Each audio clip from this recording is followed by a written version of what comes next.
Rep the South Side whenever you pay with your White Sox debit card from Wintrust Community Banks and score perks like free ATMs, no monthly fees, and a $300 opening bonus. Pay with pride every time with Wintrust, Chicago's bank.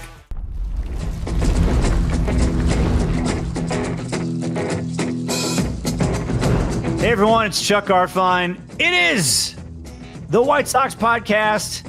It is brought to you as always by our great friends at Wintrust, Chicago's bank. Show your team pride with the White Sox debit card.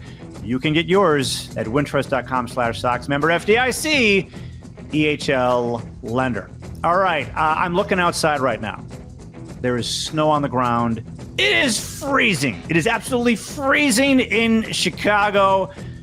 But baseball's hot stove should be heating up soon. The baseball winter meetings are next week in Orlando. I will be there bringing you news, interviews, and podcasts every single day.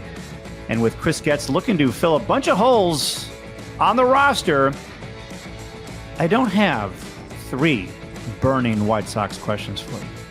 I don't have 5 burning White Sox questions for you. I've got 10 burning. Yes, burning White Sox questions that will be answered at some point this offseason, but I cannot wait until spring training or the regular season to try to answer them, and nor can you. So joining me to talk about and try to answer these questions is Scott Merkin, White Sox beat writer for MLB.com. Among those burning questions we will try to answer here, who will be the White Sox first baseman on opening day? What about right field? Who are they adding to the rotation? Will there be a closer? Can they finish the season around 500? And what will they do next week at the winter meetings? Yeah, I've got 10 burning questions. They're coming your way. Next. Let's do it. Here we go. All right, back on the podcast. Fellow Homewood Flossmoor Viking himself and WHFH radio alum, Scott Merkin. How you doing, Scott?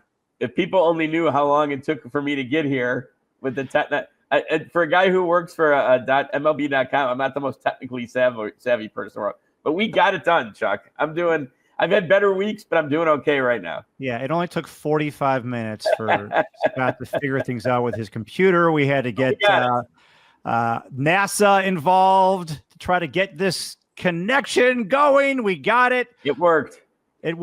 We have a lot to get to. I mentioned WHFH radio. For those people who don't know, that's the Homewood Flossmoor High School radio station. Once upon a time, Scott Merkin started a sports talk show on that radio station in high school. You were the first host, right? I was. And then many years later, I became the host of that show. Well, you just turned 30, right? So 29. Many years. Yeah, it's funny.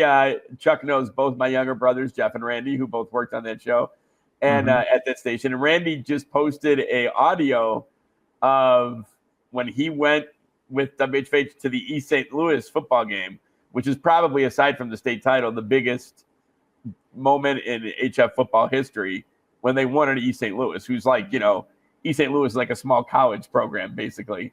And they were a powerhouse in the 80s, especially. And you didn't win there, for sure. That for sure. And they did. HF did. So there you go. All right. We could do an entire podcast on WHFH radio. We would probably have like 5 listeners. We'd have Jason Benetti, Lawrence Holmes, Ben Bradley. We could have a lot of people on the podcast, right? We could get Paul Sullivan. Well, Paul Sullivan wasn't he was more Voyager than WHFH. Yes, he did not do the radio station. But right. We are here to talk about the White Sox. There you go.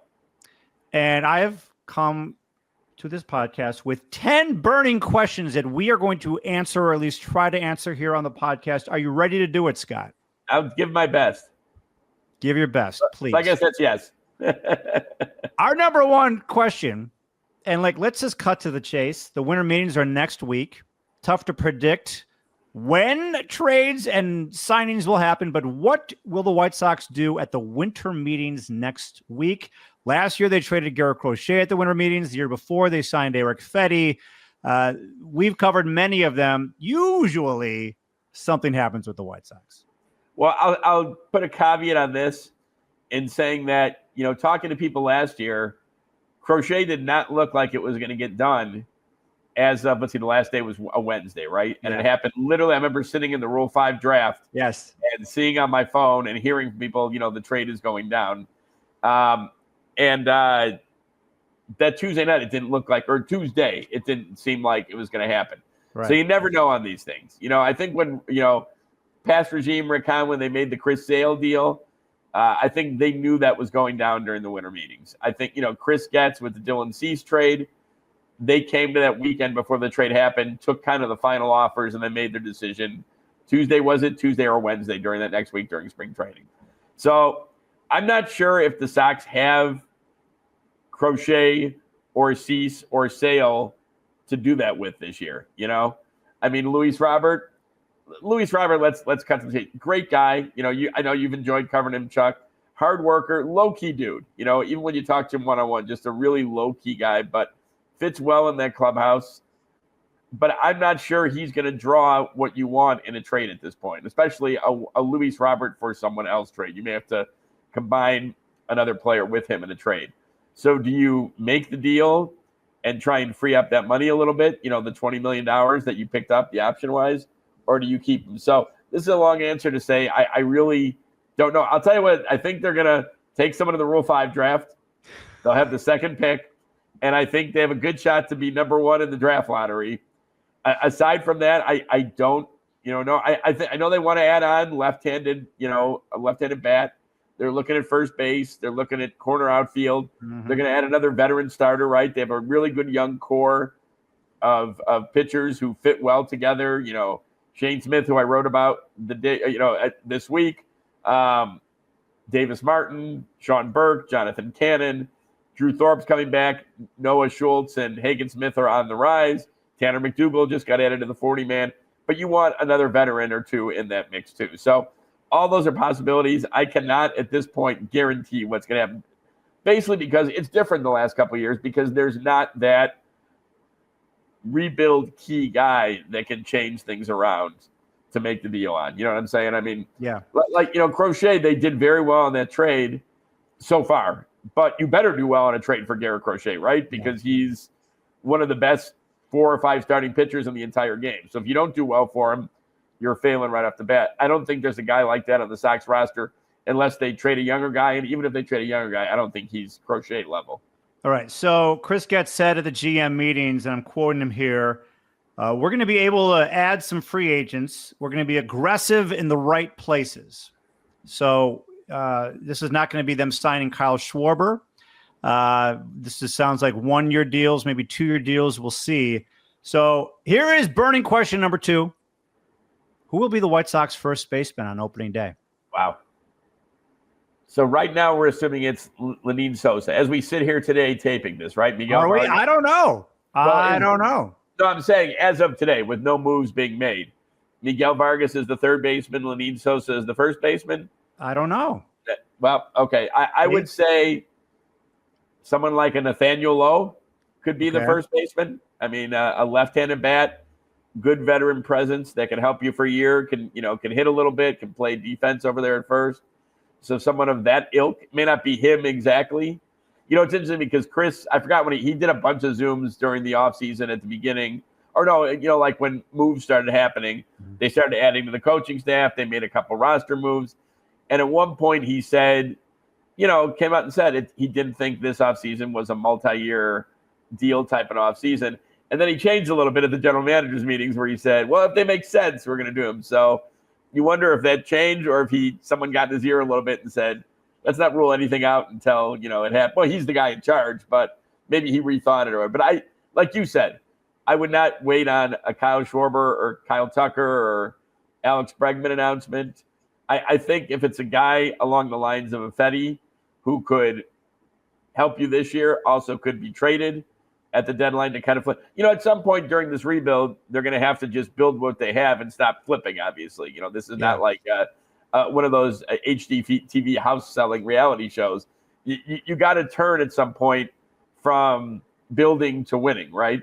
So maybe they look for a guy who they could add 2 or 3 year deal that will help them not just in the rebuild part, but in the contention part too. Yeah, I mean, first base is interesting. And the reason why I wouldn't answer that question about 𝗵𝗂 is, okay, he did lead the team in hits, home runs, and RBIs. He was their best bat. So you can't be like, well, he's a guy without a position. Well, I looked it up. He played 41 games at first, actually played pretty well there. He had a 0 defensive run saved, and the White Sox seem to be very much stressing good defense. 41 games at first, as I said. At second base, he was a -10 defensive run save. So do you want to put him at second base? Probably not. I'm guessing not. So at first base, Miguel Vargas was +4 defensively at first. Miguel Vargas at third base was -3. Are you better to have Miguel Vargas at first base or third base on your team? Well, you have Mead, right, who you got from the Rays last year, who can play. Wasn't great. Right. So I guess I think there's going to be an addition somewhere in that group. That's what I see. First base, third base, whatever. There's going to be another addition to add to the mix and, try and get better. Right. So I look at this as, I mean, here are the free agents, and they seem to want a left-handed bat, and there's a few here. There's Ryan O'Hearn. There is Carlos Santana, who's a switch hitter. That's a stopgap. Nathaniel Lowe, who was okay, right, with a left-handed bat. 𝗻𝗏cie HiH and Josh Bell, who's a switch hitter. To stop you for a second, Ryan O'Hearn would make great sense. The question is, he had a really good year last year. Is he going to work in terms of what the White Sox want to spend years-wise and money-wise? I think he has some connections to the White Sox, too. Ryan Fuller, too. Yeah, so even beyond Fuller, I think. So maybe he wants to come there, which always helps, right? It always helps if you have a guy who's, saying that's the place I want to be. But I'm sure he's going to look at the market and see what's out there. But O'Hearn, I forgot about O'Hearn when I mentioned Lowe. Nothing against Lowe, but I think O'Hearn is probably the best fit. But that's not going to be a 1 year or 1 year deal with an option or anything like that. Yeah, but when you look at who the White Sox have in their system and where they're at, I mean, it's either Miguel Vargas, who also can play third, 𝗵𝗂, who might be able to play second. I mean, Chuck Garfien, GM, I'm trying to sign Ryan O'Hearn. That's what I'm going to try to do. Scott Merkin, he's going for whatever. Makes sense. O'Hearn makes sense if it fits what you want to spend. And if you don't care, so to speak, if you're like, he's the guy we want, within reason, give him what he wants, and that's great. I think that's a great fit. I think he's a great veteran guy. He's been on winning teams. He's contributed to winning teams. So, bring him in, let him go for a couple of years in the team. But easy for us to say, All right, burning question number 3, which we're kind of talking about. Who will be the White Sox third baseman on opening day? There's Vargas, there's Mead. Now, this was interesting. There are 2 Japanese free agents, Kazuma Okamoto and Munetaka Murakami. The White Sox reportedly scouted Okamoto in Japan at an exhibition game a couple of weeks ago. He's a power-hitting first baseman, third baseman. We're trying to we're trying to see how much the White Sox will spend. I'm assuming these kind of guys would cost money. So if that's the case, maybe they're looking to sign one of these Japanese players. What do you think? I think it's going to be Vargas. I think Vargas will be the third baseman. Now, I did hear during, the last couple of weeks, there was some outside interest from other teams in Vargas. So it depends on what the Sox, Vargas is good, but Vargas had a really nice turnaround. I don't know if you would agree with this, Chuck, but I think not that he was bad when he was acquired and was a 24, I guess. Yeah. But I mean, it was a rough period for him. He didn't play very well. Yeah. The team was miserable. The team was record-breakingly miserable. And he went from the World Series champion to that. So I think he just took off as a player and as just a presence in that clubhouse last year. Such an interesting guy to talk to. He fit really well in there and good sense of humor. Now, again, I know people watching don't care if the guy can tell a knock-knock joke or they want him to hit with the bases loaded, right? But I just think he took off in general as a player and as a presence with the White Sox. So if they don't move him, if he's not part of some deal, I think he'll be the third baseman to start the year. That's interesting that you have heard that teams are interested in Vargas. That's interesting. Yeah, I mean, I don't know what the level of interest. I just heard that there were some teams who like him as a player. I know the White Sox like him as a player. So yeah, I mean, what stood out for me when they acquired him, and I did some research on him, was who took him under his wing and thought very, very highly of Miguel Vargas when he was in LA, Mookie Betts. Yeah. Yeah. Mookie Betts doesn't just do that. And then he comes over to the White Sox. I'm like, this guy is like a shell of that kind of player because of all of what you just said. Right. And then this past season, you could, watching him play, talking to him, seeing him interact with teammates, seeing what teammates and even Will Venable talking about him. Right. There's a lot more than what meets the eye with Miguel Vargas as a player, as a teammate, as a presence. So I'd love to see him. Also close with Jose Abreu, which is another great resume presence, right? Mm-hmm. And second of all, cannot be a happy man right now because he's a huge Vikings fan. And they're really bad right now. And I guaranteed him that J.J. McCarthy was going to be good for that team. So he's going to be looking for me come spring training because my guy J.J. has not been good for the Vikings. And he's not even – he's battling a concussion protocol right now. But so he cannot be happy with his team. They are not good at all right now. No, they're terrible.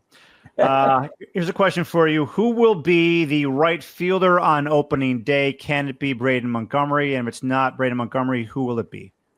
I don't know who the right fielder will be. I don't think it will be Braden Montgomery. I think you look at a lot of guys. We have great people who cover prospects for MLB.com, MLB Pipeline, Jonathan Mayo, Jim Callis, Sam Dykstra, Kelsey Hennigan. There's so many people on there I can mention. I'm forgetting.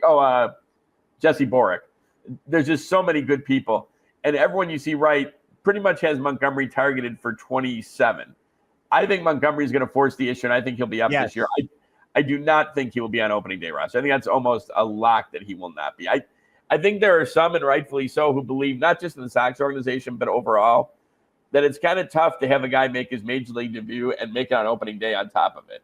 Mm-hmm. So I could see him, playing some time in the minors, maybe All-Star break, something like that. But I think he's just got that fortitude and the skill more than the fortitude that he's going to force the issues here. Who is the starting right fielder? My goodness, I don't even know who would be out there now. There's no Mike Tauchman, at least not right now. Mike Yastrzemski, Max Kepler, Adolis Garcia. All three would be good additions, I think. I'm not sure what Garcia would be right now on the market. Kepler, just because of the fact that you wouldn't have to face him anymore, right? So add him to the lineup. I'll never forget the COVID year. We all waited for baseball to come back. No crowd there. The cardboard cutouts of the stand. Here we go. Season starting. Sox versus Twins. First pitch from Giolito. Kepler hits it 400 feet to right field. We're like, all right, we're ready to go. Let's get moving. Here we go. But he's someone you can put out there, and Yastrzemski would be another really nice addition. Yeah. So I there are some good possibilities out there for the White Sox. Yeah, I think it'll be a placeholder, someone until Braden shows up, and anyone who signs here is gonna be like, yeah, your future right fielder is not me, it's Braden Montgomery. So it's got to be the right fit. I don't know who that's going to be. Players are aware of that, right? I mean, guys who are going to be signed for that certainly aren't oblivious that I want a 4-year deal. So I mean, I think they understand that, and I think there's certainly a much different feel, regardless of the record, with the White Sox going into 26 than there was going into 25. Wouldn't you agree? Yeah. I mean, as I was talking to Shane the other day, Shane Smith, and he said, the bottom line is the record, it doesn't lie. He said, we feel better about ourselves as a good vibe, but we still lost 102 games.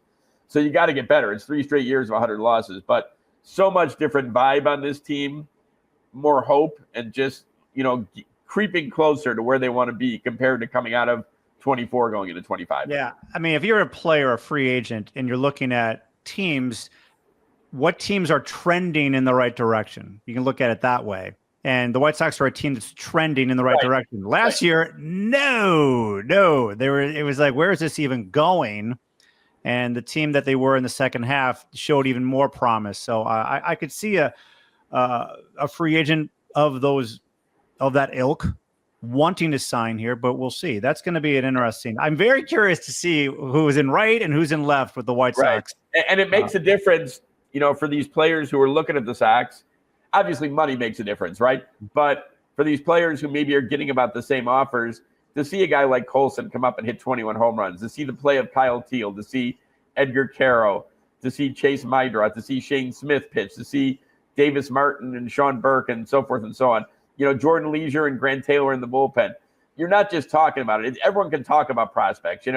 I love covering the minor leagues. I love writing about it, but the minor leagues basically prepares you to get to where it counts, right? Mm-hmm. I've always joked that no one ever gives a Hall of Fame speech and says, I thank God for hitting 380 in Jackson back in 1975. It just gets you there. So you can talk a lot about prospects and how great they're. When you actually see them perform, even in a small sample size, that there's something there, right? So you're not just talking in theory, you're talking in reality now. All right. Burning question number 5. What kind of addition? I feel like it's a Letterman. We should have like some sort of a drum roll. Yeah, something like that. Yeah. What kind of additions will the White Sox make to the White Sox starting rotation next year? Because right now their starting rotation, as far as I can tell, not just as far as I can tell, I'll just tell you it. It's Shane Smith, it's Davis Martin, and then 3 question marks. Right? Yeah, I think Sean Burke probably has a leg up for that 3rd spot there. Leg up, but not like you're in the rotation. Well, put it this way. I don't think they're signing 3 veterans. So I think Sean Burke is going to. So I think in competition for one of those spots. They are, and they're going to add. We talked about this a little bit ago. I think they're going to add veteran pitchers. I know they loved 𝗵·Perez last year, despite the fact that he was hurt for a good portion of the season. When he was healthy, they loved what he did on the mound. They loved what he did with the team. It's funny because you heard in spring training, and we don't see everything that goes on there. Man, he's such a great influence on these young guys. And I look around, I'm like, I don't see them talking that much. And then there was a couple times early in the season where I had to go down like to the dugout to interview someone, and I'd see Perez sitting with one of the pitchers just kind of going over stuff. And he's such a good guy to talk to, just a really knowledgeable guy about the game. So I think they'll look for someone of that ilk, to add. I don't know what Perez's situation is right now. He ended the season injured. I don't think he required surgery at any point. So who knows what the situation is there. But I think it'll be someone of that ilk, someone who can give you innings, can be I think Chris is really cognizant on the clubhouse fit, don't you think, too? I think he wants guys who will enhance what they're building there. I mean, everyone wants that, right? But I think if you're a team like, I don't know, you're one piece away from winning the World Series, you take a chance on maybe a guy who doesn't have the perfect clubhouse rep. I think with the Sox, who are not one piece away, you want to make sure this guy can help the team on the field, but can also fit in the clubhouse as well. Well, I mean, �·Perez wins a World Series with the Rangers, goes to the Red Sox, then comes to the White Sox. And all he did was rave about being here on a team that lost 100 games, and he was hurt for most of it, but he stuck around. He could have gone home. Yeah. But no, he was there the whole time. That says to me that he wants to come back, and he does, but at a lower price. That's what it would have to be. Of course. It also says to me, like, there's a reputation around the league now.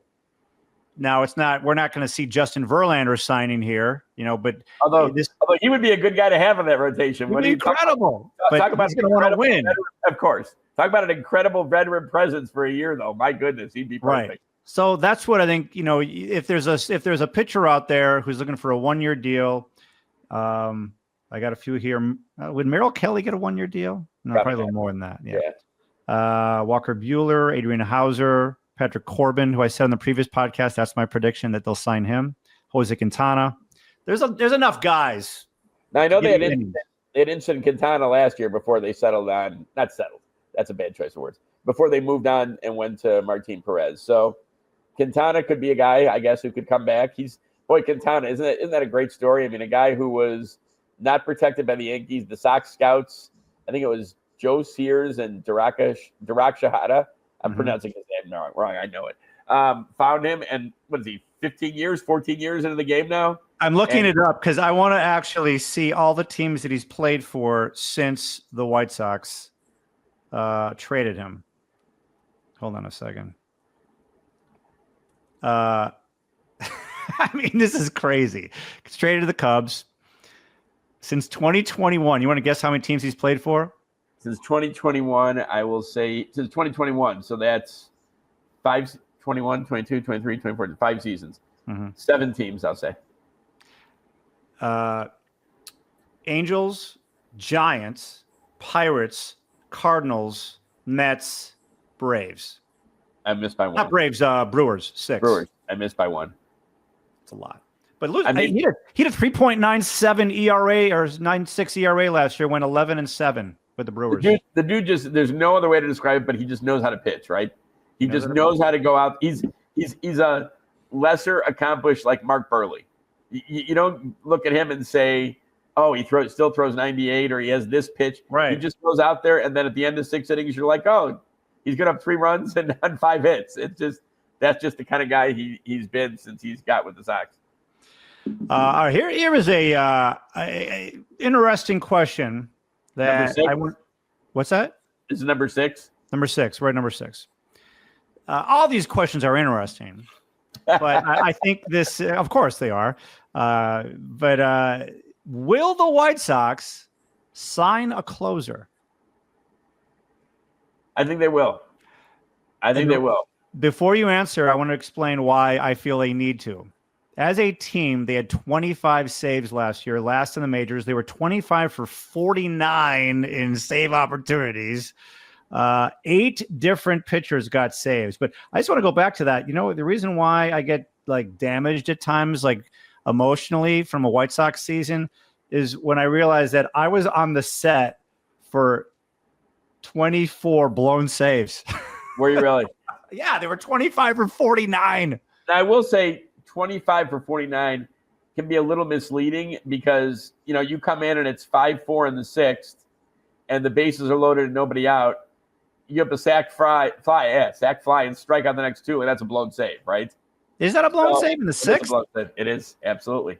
Okay. Absolutely. So, you know, but nonetheless, they lost a lot of close games. They lost a lot of games where they were leading. I know that did not sit well even in a rebuild with the organization. And they weren't blaming anyone. They just didn't want to have that happen again. Right. I think they have some good young guys back there. The saves leader from last year, Jordan 𝗠liche, had 7. He was number 1. Grant Taylor will be back in the bullpen, maybe doing more of a multi-inning type of thing, it sounds like, from what Chris said. I wasn't at the general manager's meetings, but from what he said out there.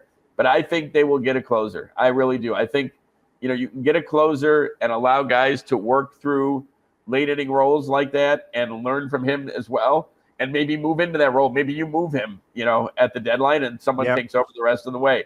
I really do think there will be I don't know if it'll be, you know, Robert Suarez, or I think 𝗭esse already signed, but, you know, yeah, he signed with the Orioles. Or it may not be the frontline guy, but I think there will be a guy who they can say. Now, Will was big on last year saying, you know, we don't have a closer in the 9th inning. It might be the 7th. It might be the 8th. I get it. I think you want someone, even for a team that, you know, is targeting, what did they win, 60 last year? Maybe quietly saying to themselves, man, if we can get near 500 this year, that'd be great. 75 to 81 wins, 82 wins, 83 wins would be great. You need a closer. You need to have someone back there. It doesn't have to be every 9th inning guy, but who you rely on, and that, you know, he is your number 1 guy in high leverage situations. Yeah, and that's going to take a multi-year deal, I think. And you know what? Sign someone to a multi-year deal and then trade them. I mean, if you have to trade them, you trade them. Yeah. I think this is I would be shocked if they didn't have a closer on this team. And I wouldn't give it to Grant Taylor yet. I wouldn't give it to Jordan 𝗠liche yet. Just, I'm not saying they can't do it, but like, it would be nice just to go into the season and be like, okay, everybody let's just settle down the bullpen. The 9th inning is yours. And then everyone else, you'll slide into your specific roles. Because, as you know, getting the final 3 outs of a baseball game is much different than the 8th and the 7th and the 6th. Yeah. But, you know, it does make sense, obviously, having good guys all the way across, because sometimes it really is the case where you need the best guy in the 7th inning to get through that jam and then go from there. But nonetheless, like you said, it's still something extra to finish off that last inning. We've seen that with the Sox the last couple of years. Correct.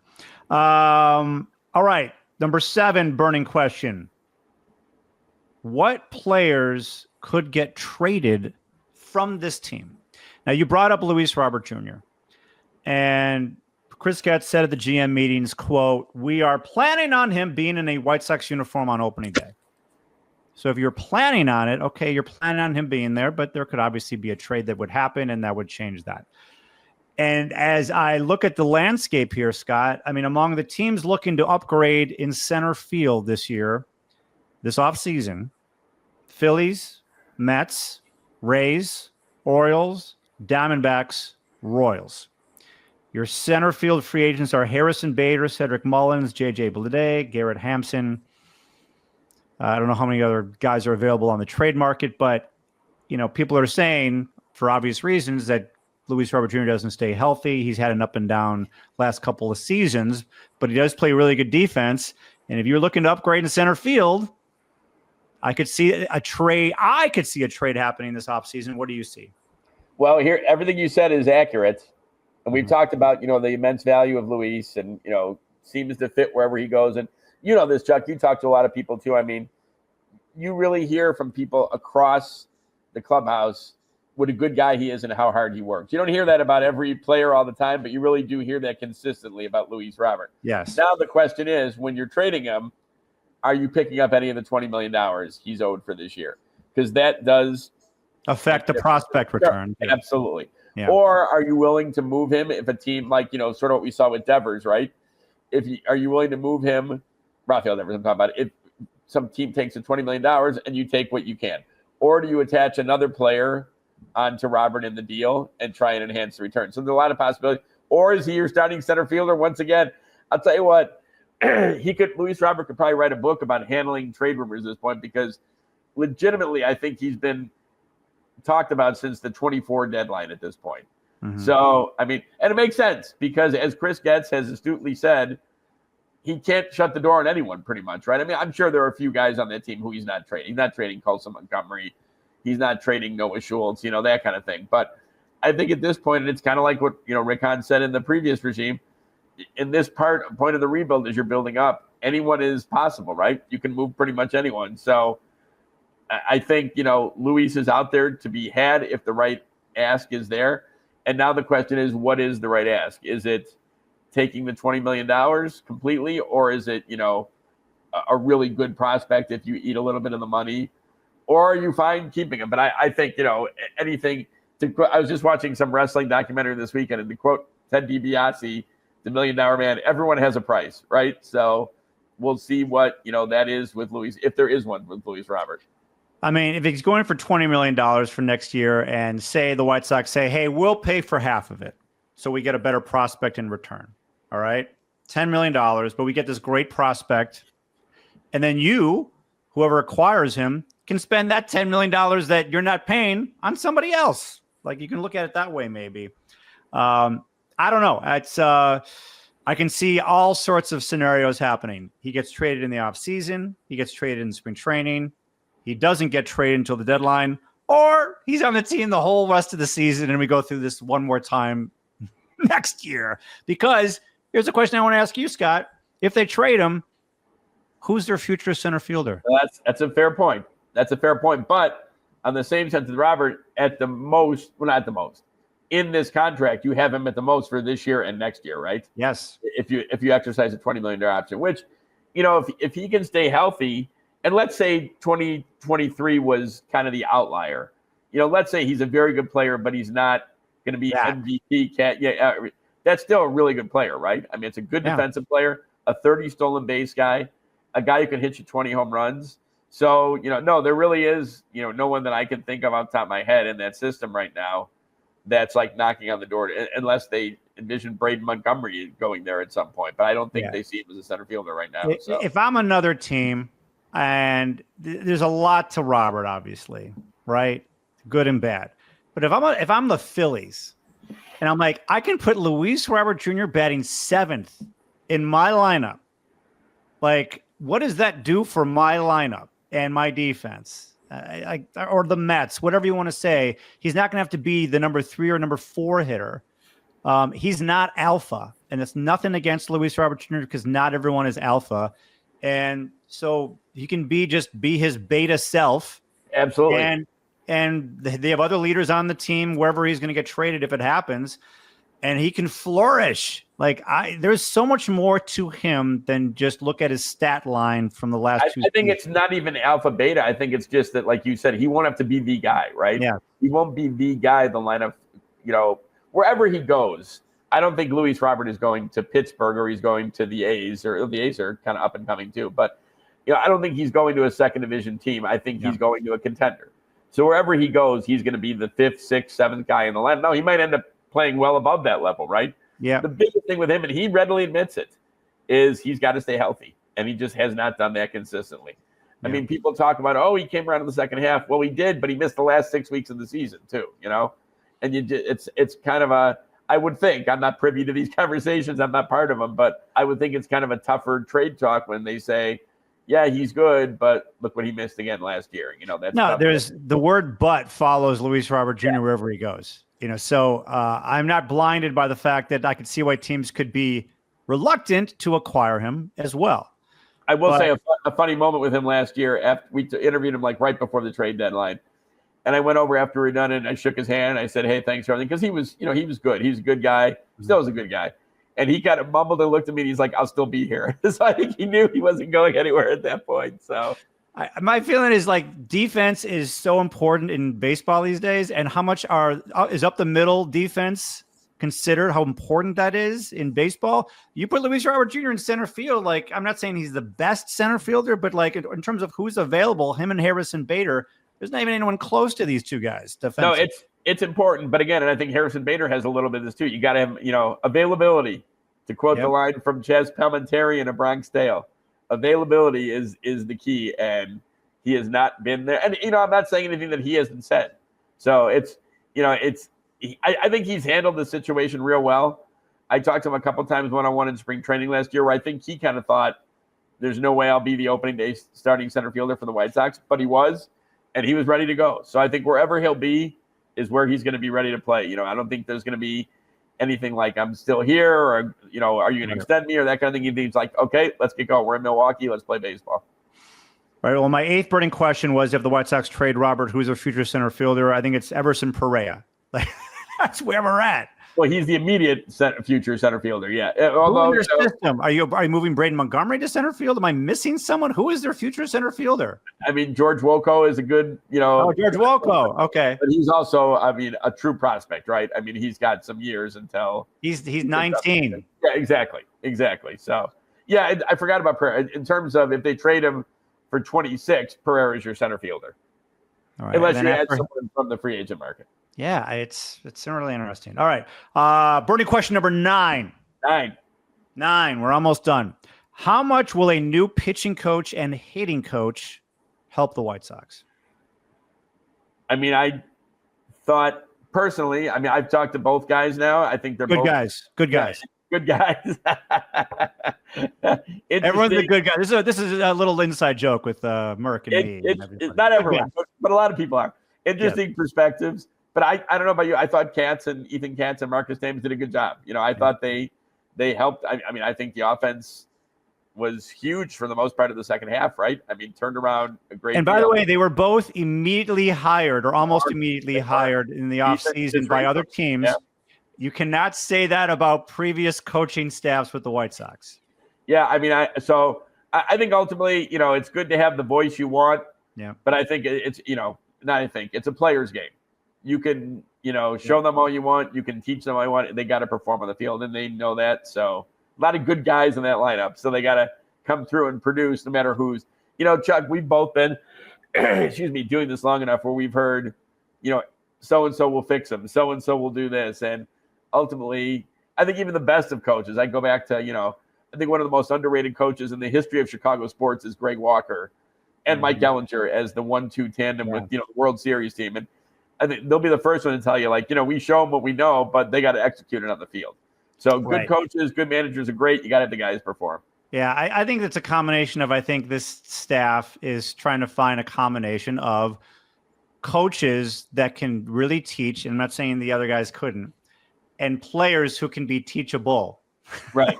Well, it's a young staff with a young team, right? Yeah. I haven't gotten a straight answer as to why Katz and Timms are not here. They are both good coaches in their own right. They both got hired by the Astros and the Royals. That's where Timms went to the Royals. Is that right? I believe so. Yeah. Yes, he did. Hey, how about that? The Royals bring in a White Sox guy. There you go. And so, Ethan Houston. But yeah, I've spoken to both Showman and where's my brain? Both, and I'm impressed with both of them. So we'll see what happens. Are you ready for the last burning question? I've been ready. Yes. All right. I could come up with 20. I mean, I am a podcast professional here, but I will just do 10 for you just now. And maybe in spring training, we'll do 10 more. I'll look forward to this. Is not about the debacle of Michigan football on Saturday, was it? We're avoiding that one? No, we will never talk Michigan football on this podcast. Only when they lose, actually. So you're right. Since they lost, we can talk about Michigan football. Will the White Sox, or no, it's not a will, it's a can. Okay. Can the White Sox, now this is also in early December before they've really made any big moves or any moves at all. They've made just a couple small ones. But can they finish the season around 500 next year? They can. Will they? Will they? What are the chances? It's so early. I mean, early December. It's tough to make a prediction in early March. Yeah. Whether they can or can't. I mean, be honest with me. When you went to the All-Star break last year, did you have any thought in mind that offense would look like it did in the second half? No. There was nothing going into the break that said, oh, yeah, this team is going to become a powerhouse and just crush the baseball. They were like a top 10 offense, right, after the All-Star break? They were amazing. I mean, I watched at first road trip, and I was on that Pittsburgh-Tampa road trip, and I'm like, who is this team? Even with the great young players kind of getting, experience under their belt. Right. So you just don't know. You don't know. I think that's their goal. They went 60 and 102 last year. I think if you can improve, let's be honest, you had to improve from 24. If you didn't, you were doing something really wrong if you couldn't improve from 24. I could see this team. I could see it. I can't see this team getting to 80 wins. I can see it. I'm not saying it's going to happen. The 20-win jump. So you got to see what the rest of the division looks like and what they add on, or how confident they are and who they have and what steps these guys take. Don't look at 100 losses, in my opinion. Don't look at 100 losses from last year. Look at the last 60 games. Right. Can that team be 500? That's right. what I'm looking at. So Don't look at, hey, they were 40 games under 500 for the season. That first half team was not in exactly a position to really win a lot of games. Okay, so the second half team, I think they finished 28-37 in the second half of the season. Okay, perfect. So that's not 500. But no, but now you're hoping to take a jump from that. I got you. I see what you're saying. Yeah. Makes sense. So I'm looking right now at what they were for the second half. So it was 66 games after the All-Star break. The White Sox, I can't believe I'm saying this, even though I know the answer and you do too. They were 8th in the majors in home runs. Yep. They had no power for like a year and a half. And then in runs, they ranked 10th. So they were top 10 offense. And then let's just see OPS. They were 13th in OPS. But we'll just look at runs. They scored more runs in the second half than they were tied with the Mariners. They had more runs than the Dodgers. More runs than the Dodgers, the Giants, the Diamondbacks, the Red Sox, the Rangers, the Cubs, the Tigers, the Astros.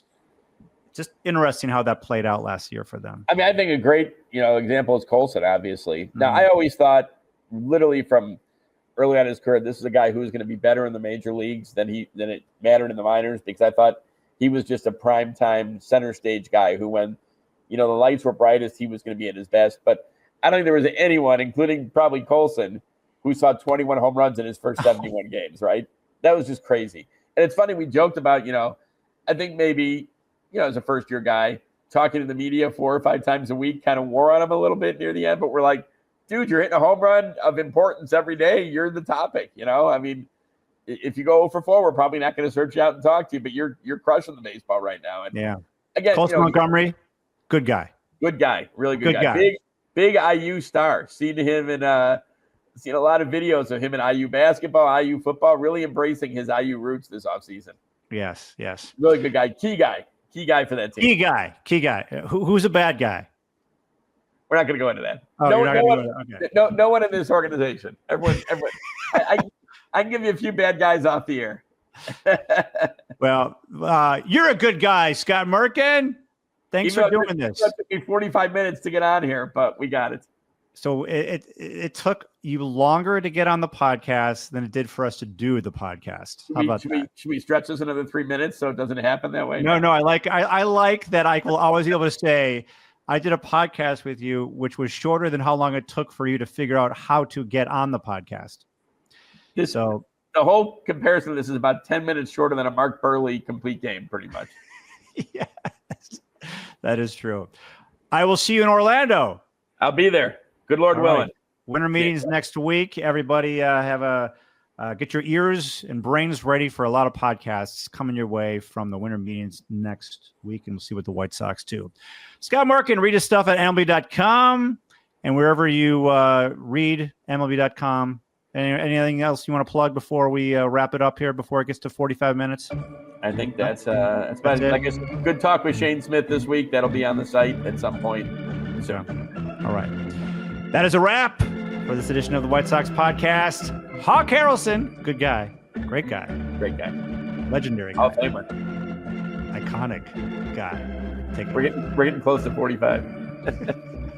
All right, Chuck, this edition of the White Sox podcast is over.